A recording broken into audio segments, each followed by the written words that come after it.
Hello, this is the Growth League podcast. My name is Caleb Clark, and my mission for this show is pretty simple.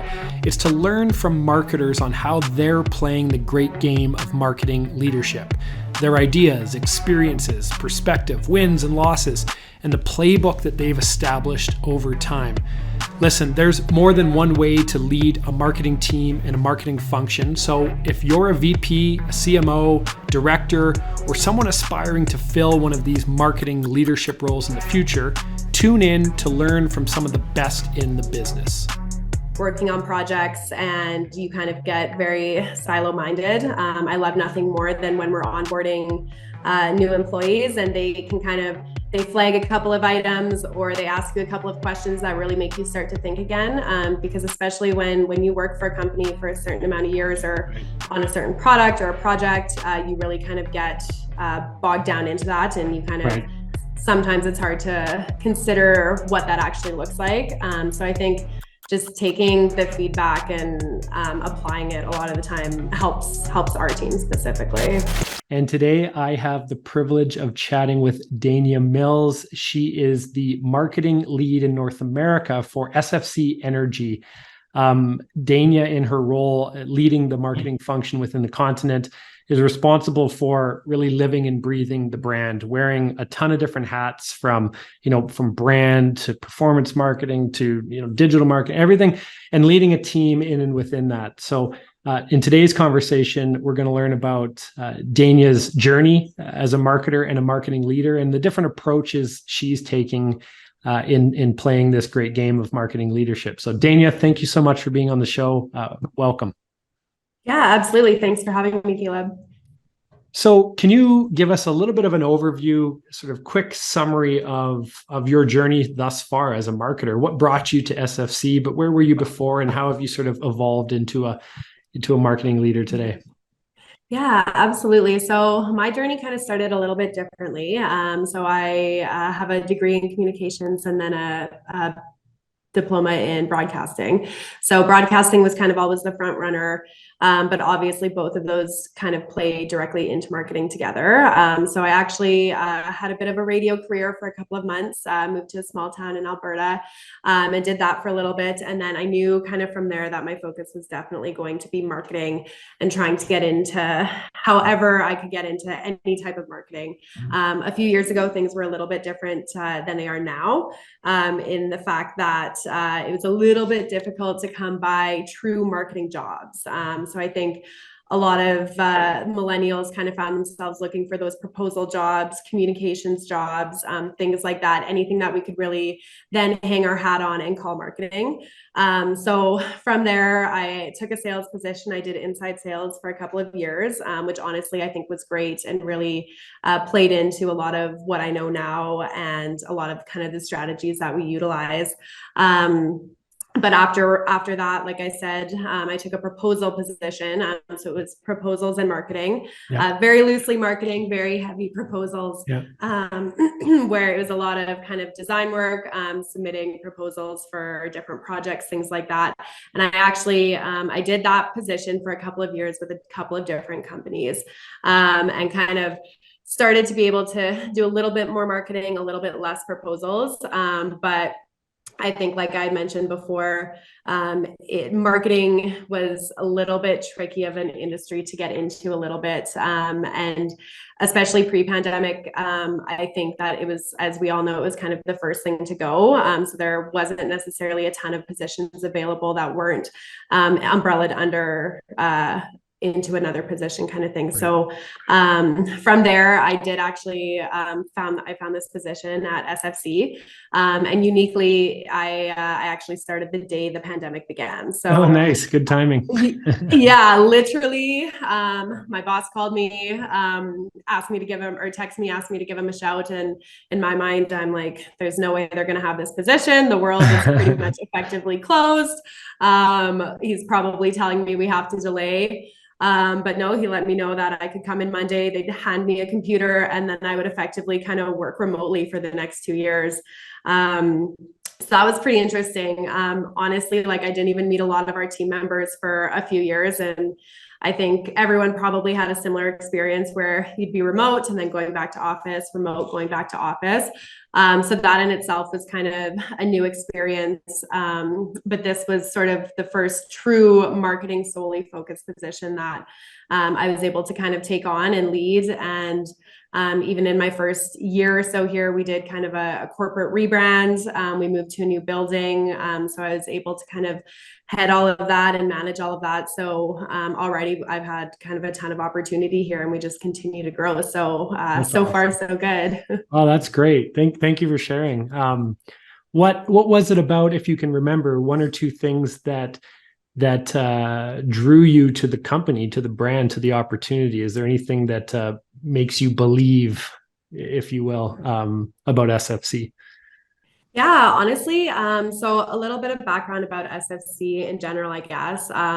So we're kind of a clean or green energy company. So we've released hydrogen and methanol fuel cells, and the original brand Cymark had been around for 50 years. So it was kind of solidified already in the industry. And then we were purchased by a German counterpart a few years later. So we've had kind of a lot of change and a lot of recognition. And I kind of realized right off the bat that there's a ton of room for growth. My direct manager, he has a very marketing focused mind, and there wasn't a ton of marketing here prior. We had a couple consultancies and things like that, but it really was whatever I wanted to make of it. And at the end of the day as well, speaking as a true millennial, I thought it would be really cool to work for a clean energy company. Yeah, So that was something that was very exciting to me. totally. No, that's great. Can you tell me a little bit about the team structure, the team dynamic? Where do you kind of live your day to day there, and what does your team makeup look like? Yeah, absolutely. So there's myself, who I kind of manage all of Canada and the USA. So we have a lot of efforts over all over North America. And then we have a team out of Germany who kind of handles Europe and the marketing over there. So here we have myself, and then we have a marketing coordinator. And then we also work with a consultant who has around six people or seven people working for them. So while they're consultants, I still very much consider each and every one of them part of our team. We work very, very closely with each of them on a day-to-day basis. So it's a lot, obviously. But and then same, I think, like, we have a very extensive inside and outside sales team. And I think bringing their experiences and their thoughts is something really valuable to the team as well. So while they're not on our team, I think everyone kind of is on the marketing team by default. I love it. Yeah, and I love the fact that you embrace the idea of a team as a team, whether they're comprised of internal folks and or external folks. So that's great, as compared to sort of the separatist, sort of isolationist structure that a lot of times can happen in those situations. So good job. I want to start with some of the yucky stuff of being a marketing leader. And so, Yeah. is there anything you can share through two different angles? One of them is from like a holistic sort of macro 10,000 foot view as it relates to marketing leadership. What is the biggest thing you find challenging right now and creates sort of some keeping you up at night feeling, that kind of thing? And then down into the dirt, the second part of the question is, what is it within the current mix or the marketing activity on a day-to-day that is causing you and your team some problem or challenge, but leaves you excited to solve them and attack them? You're currently chipping away at it. Perhaps you haven't solved it, maybe, but what's causing pain in the more sort of tactical areas? So high level, Yeah. low level. Absolutely. I think honestly, high level, and I feel like I probably speak for a lot of people kind of in the industry this way, that at the end of the day, a lot of it's cat herding. So whether you're asking your team for stuff, whether you're asking sales for stuff, consultants for things, you're kind of ultimately a project manager of sorts, and you're kind of handling a billion different things and wearing multiple different hats. I personally love marketing because no 2 days are the same, period. I know my husband works in construction and you go to work, you do your job, you come home. Whereas in marketing, some days you're doing true marketing, some days you're kind of doing a bunch of different tasks. But I think from a high level, that's probably something that I think a lot of people probably struggle with a little bit, in the fact that you can also have something thrown at you, and you have to drop and really prioritize kind of where you're going to focus. I think especially being in broadcasting, there were a lot of times where you'd work kind of on a story all day or things like that. And then something more important comes. Someone gets shot on the evening news, and that's the story that needs to lead, and you kind of have to drop everything. And I think marketing is very similar to that. You'll have something that someone, and everyone thinks everything is the most important thing, which I can completely understand. But obviously you're very aware of what their priorities actually are and what they need to be. And I think it can be very difficult having to prioritize work for people, and especially kind of gently letting people know that there are things that kind of take a bit of a higher priority. As far as kind of the more of the nitty gritty, I think for me personally and our team is just kind of really understanding how the industry's changed. So like I mentioned earlier, I'm a true millennial. I'm all about digital. I don't love print advertising. I'm all about kind of how we can leverage our social media footprint and our digitalization footprint. But I think there's also something to be said for kind of some of that old school way of thinking. And what I mean by that specifically right now is that prior to COVID, we had a very large like trade show presence and kind of were at a lot of events that way. COVID happened, so a lot of people pivoted to webinars and online events, things like that. Me personally, I loved that. However, we've now started to kind of start getting our statistics from 2023 and the first true year we've been back with some of our trade shows, and the leads are hand over fist better than anything we've seen from any of our digital marketing, right? So I think being humbled a little bit and understanding that some of the sales guys do know what they're talking about when they ask for some of those more old school kind of things is something that I think it's difficult, but I think it's rewarding. I know even I've had this discussion many times with my sales team where we're trying to switch to kind of a more digital business card, because I don't think we need paper business cards. However, I had my feet on the ground and I was at a trade show last week and I was asked for my paper business card over and over and over. So I think that can be a little tricky, especially when you kind of see all of this new content and all of these new ways to market kind of coming up, but you also have to try to manage those in a way that still is the status quo and fits in with, at the end of the day, the things that work. Well, good for you for being willing to change your mind in certain areas, right? Whether it's digital or it's traditional, it's paper-based or it's click-based, have you learned anything in your time there that sort of serves as a common denominator to build your marketing strategy around, regardless of the channels that you're deploying through? What have you found and has since become sort of your philosophy on building marketing systems that are meant to really properly support strong sales teams?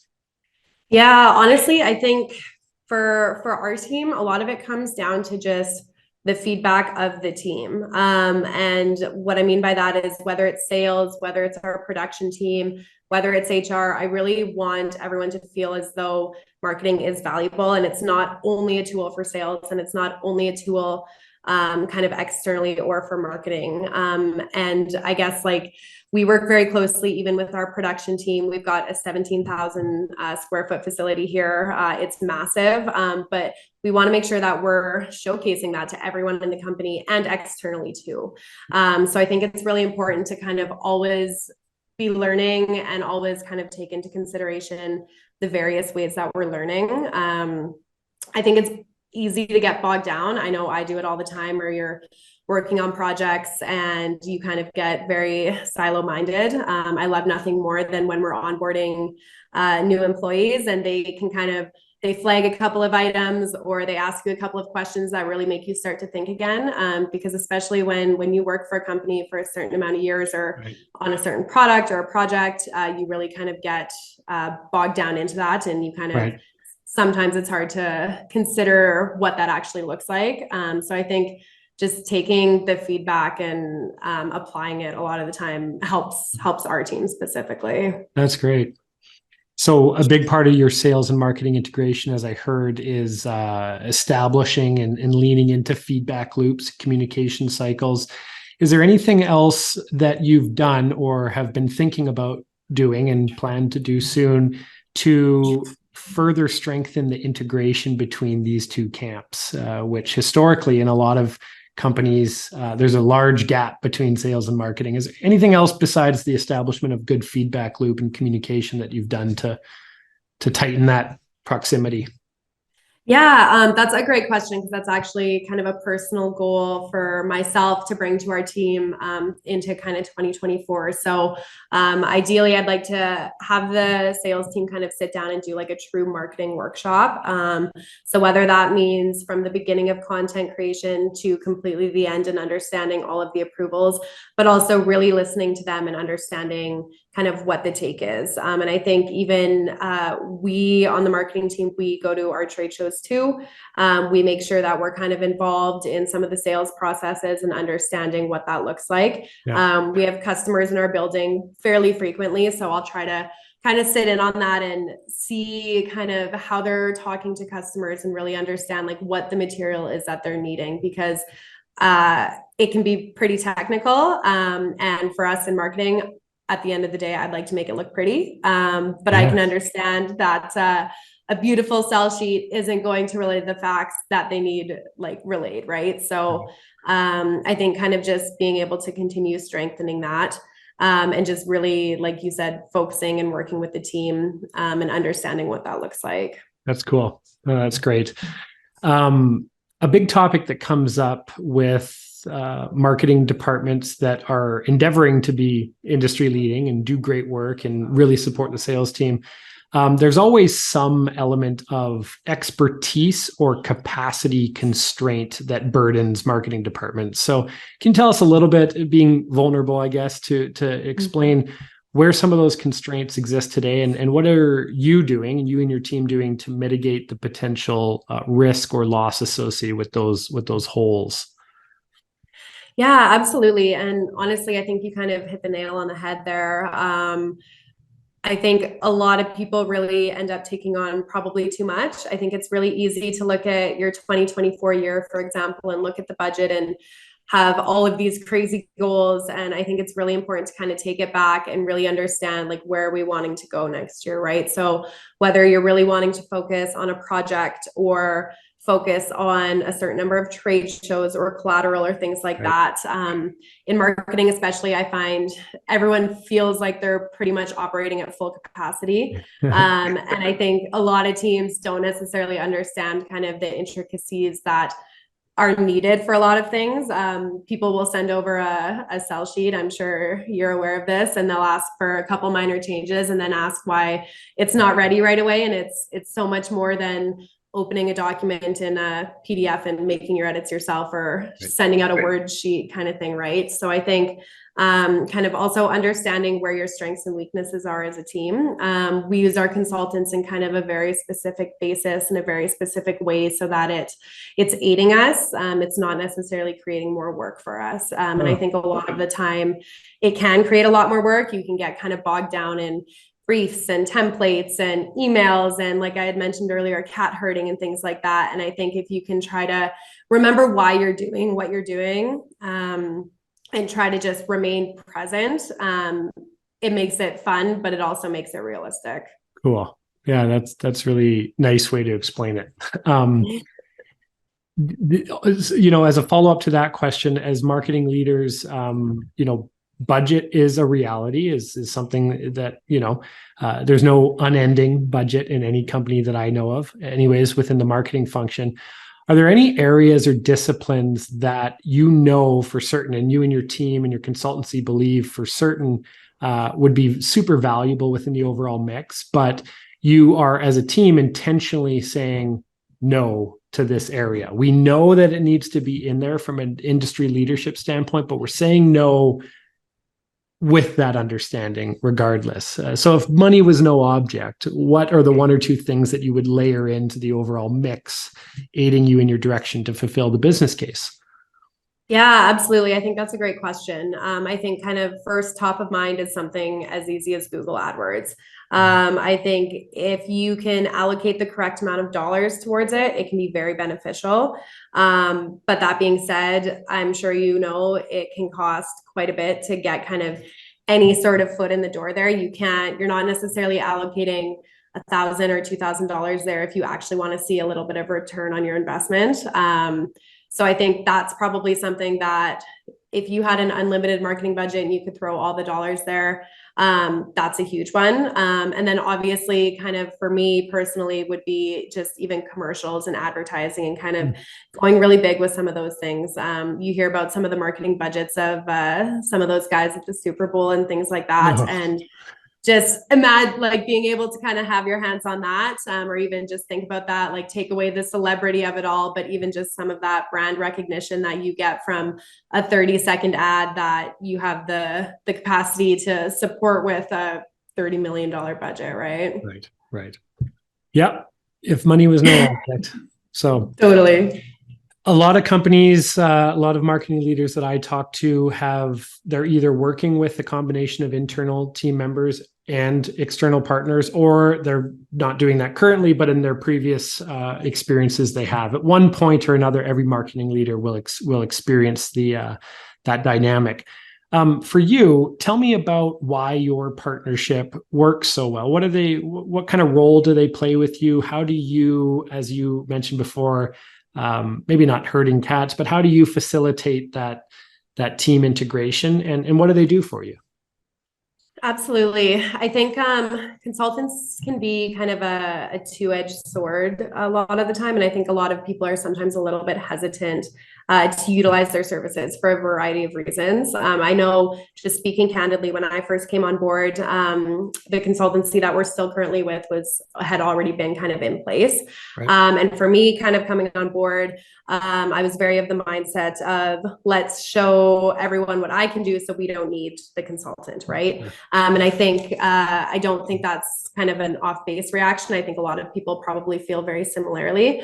But when you take a step back and you actually think about the value, I think it's unparalleled. I very much consider our consultants as part of our team. Like I had mentioned before, we work very, very closely.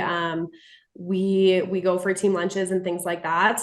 But just, I think you have to really treat them as part of your team. They're not someone, even if they're on a project basis, or anything like that, I think it's very important to kind of consider them as an employee, someone who also lives and breathes your brand. And again, what their capacity could be tenfold, or it could just be a couple of ad hoc projects. But I think you have to kind of really encompass them, and you have to buy in, because if you're not going to buy in, they know that you're not bought in, and it creates problems. And I think you have to be able to speak candidly. And obviously there's kind of the other side of it as well, where every email you're sending, every project you're sending, every edit you're sending, like that's dollars for them too. So obviously you kind of find yourself in this very interesting balance of building the relationship, understanding the relationship, keeping your budget down, but also getting what you need from it. And I think if you can have those very candid conversations and be as transparent as you can with what your wants are, what your needs are, and what your capabilities are, that's probably the best case scenario. I know our consultancy ourselves, I've challenged them on a few things, but they also feel as though they can challenge me on a few things. And there's been ideas that we throw at them or they throw back, vice versa. And sometimes people leave unhappy with the conversation, but you marinate on it for a couple of days or a couple of hours, and then you go back and it's like, okay, you know what, like maybe let's try this. And I think a lot of stuff comes down to ego, and if you can check your ego at the door and just be open to a lot of those things, it makes the relationship a lot easier.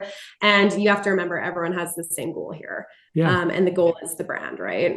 Oh, that's great. Really, really great way of putting it. And what is the sort of, again, this comes up a lot with our audience. They don't know, sometimes they know how to leverage partners. Obviously, you want to leverage them for their capabilities, but As the relationship exists today, what role do they play with your team, and how does division of labor get distributed? Exactly. Yeah. So that's a good question as well. So right now, we have them kind of running a lot of our social media. Right. Social media is a tricky job. I think a lot of people, especially kind of the more old school generation, thinks it's pretty easy. You open LinkedIn, you type a couple of lines, you throw up a photo, and that's kind of the end of it. Right. It's as you know, and as we all know, it's a little bit more work than that. Also keeping a content calendar that's kind of ready 2 or 3 months out that you can kind of see is very important. We are a publicly traded company, so we do have a lot of kind of hoops we need to jump through and brand standards and brand guidelines.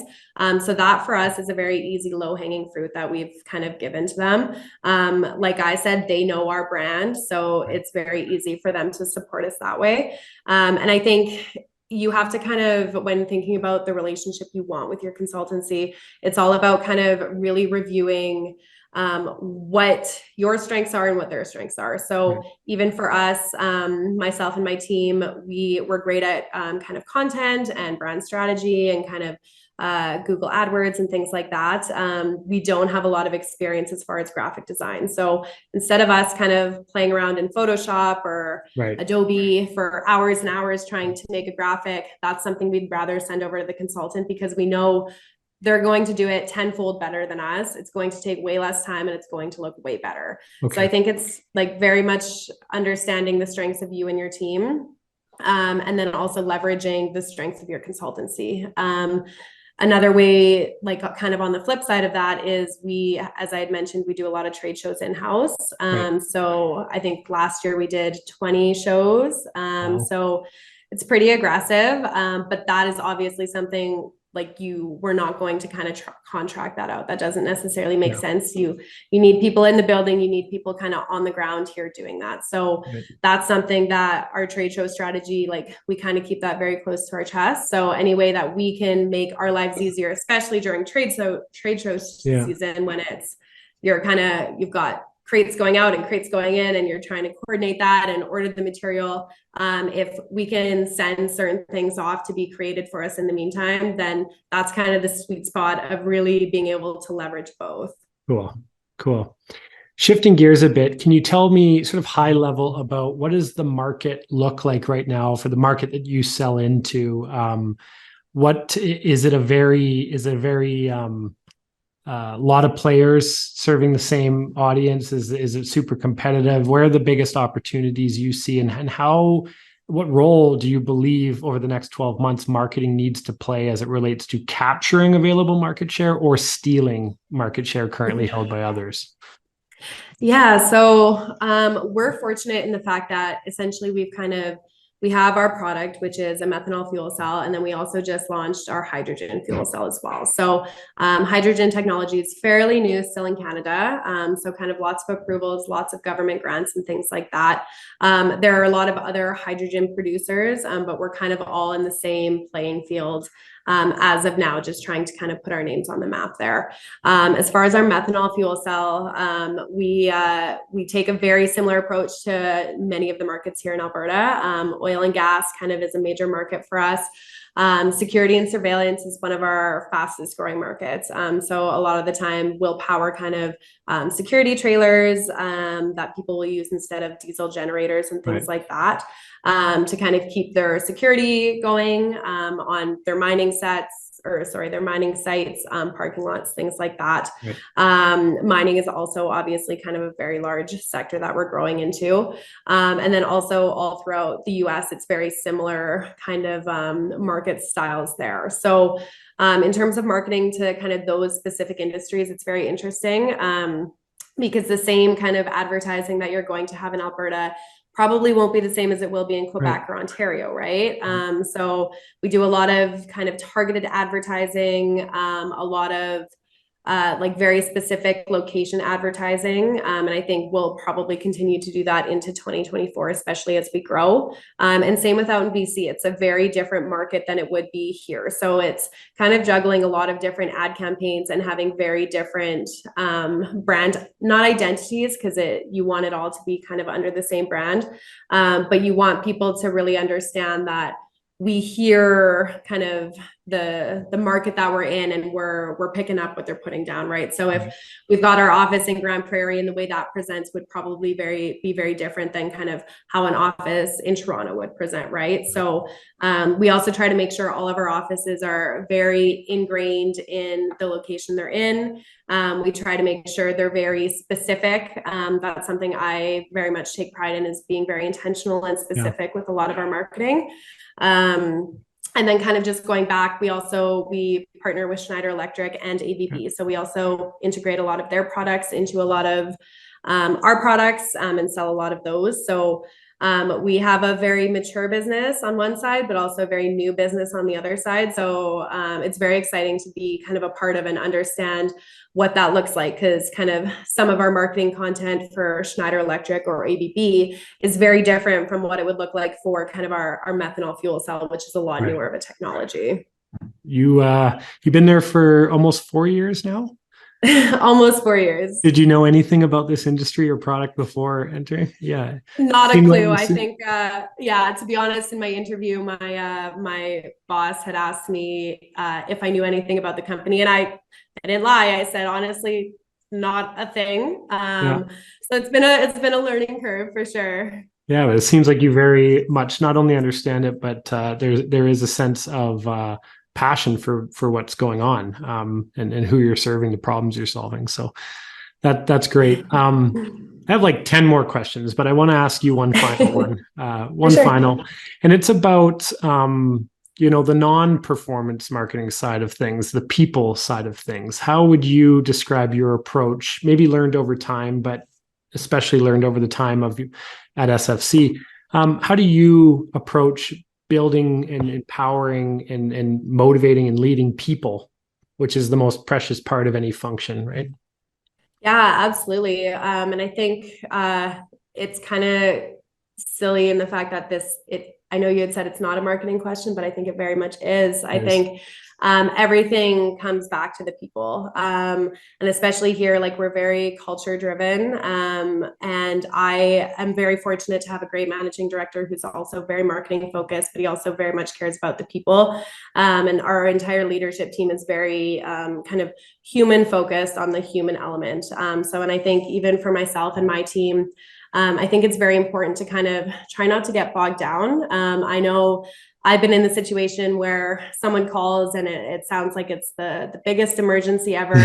And then you instantly want to escalate it and call someone else and tell them that it's the biggest emergency ever. And I think something pretty big for me that clicked was when someone on my team had called and they had what they thought was the biggest emergency ever. And for me, it was kind of like, okay, let's just take a breath. Like, this is honestly not that big of a deal in any capacity, but I can completely understand where you're coming from. And I think being able to kind of take those moments and understand that just because the fire's burning for you doesn't necessarily mean that it truly is. And I think being able to kind of take a step out of that and lead a lot by example too. I think there's a lot of times here specifically that if someone's in the trenches, we're all in the trenches. And if someone's up, we're all up. And I think it's really important to just also acknowledge good work.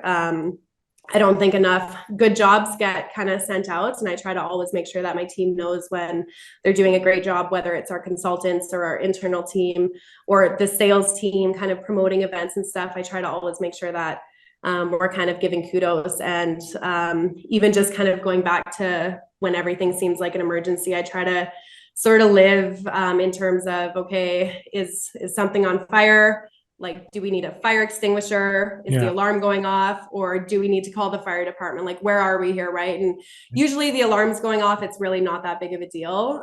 If it's a bit more than that, okay, what are we going to do? Like, how can we handle it? And I think nothing truly ever is that deep. And especially with marketing, like, marketing is fun. And I try to really keep that as our mantra, especially with our team, is that it's not that deep.